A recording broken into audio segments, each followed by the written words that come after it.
Hello guys, ഇന്ന് നമുക്കൊരു variety മത്തിക്കറി ആയാലോ.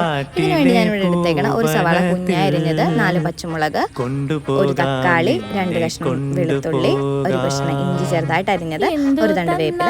ചട്ടി ചൂടായതിനു ശേഷം നമ്മൾക്ക് ആവശ്യത്തിനുള്ള ഓയിൽ ഒഴിച്ചു കൊടുക്കുക. അതിനുശേഷം 1/2 ടീസ്പൂൺ കടുക്, 1/2 ടീസ്പൂൺ ഉലുവ കൂടി ഇട്ട് പൊട്ടിയതിനു ശേഷം നമ്മളുടെ കയ്യിരിക്കുന്ന ഇഞ്ചി വെളുത്തുള്ളി ഇട്ട് നന്നായിട്ട് ഇളക്കി കൊടുക്കണം. കളർ ചേഞ്ച് ആകുമ്പോഴേക്കും നമ്മുടെ വേപ്പിലയും പച്ചമുളകും കൂടി ഇട്ട് നന്നായിട്ട് ഇളക്കി കൊടുക്കണം കേട്ടോ. ഒരു കളർ ചേഞ്ച് ആകുമ്പോഴേക്കും നമ്മളുടെ കയ്യിരിക്കുന്ന സവാള ഒന്ന് ഇട്ട് കൊടുക്കണം കേട്ടോ. സവാള ഒന്ന് വാടാനായിട്ടുള്ള ആവശ്യത്തിനുള്ള ഉപ്പ് നമ്മൾ ഇട്ട് കൊടുക്കുക. അത് ഞാൻ ഒരു ടീസ്പൂൺ ഉപ്പിട്ട് കൊടുത്തിട്ടുണ്ട്. അതിനുശേഷം നമ്മളുടെ മിശ്രിതം ഇതിനകത്തേക്ക് ഒഴിച്ചു കൊടുക്കുന്നുണ്ട്.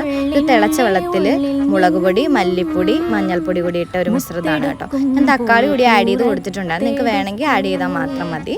അതിനുശേഷം ഞാൻ മത്തി അതിനകത്തേക്ക് ഇട്ട് കൊടുക്കുന്നുണ്ട്. തിള വന്നതിന് ശേഷം ഞാൻ സോക്ക് ചെയ്ത പുളിവെള്ളം കൂടി ഒഴിച്ചു കൊടുക്കുന്നുണ്ട്. അതിനുശേഷം ഞാൻ 2ാം പാൽ ഒഴിച്ച് തിള വന്നതിന്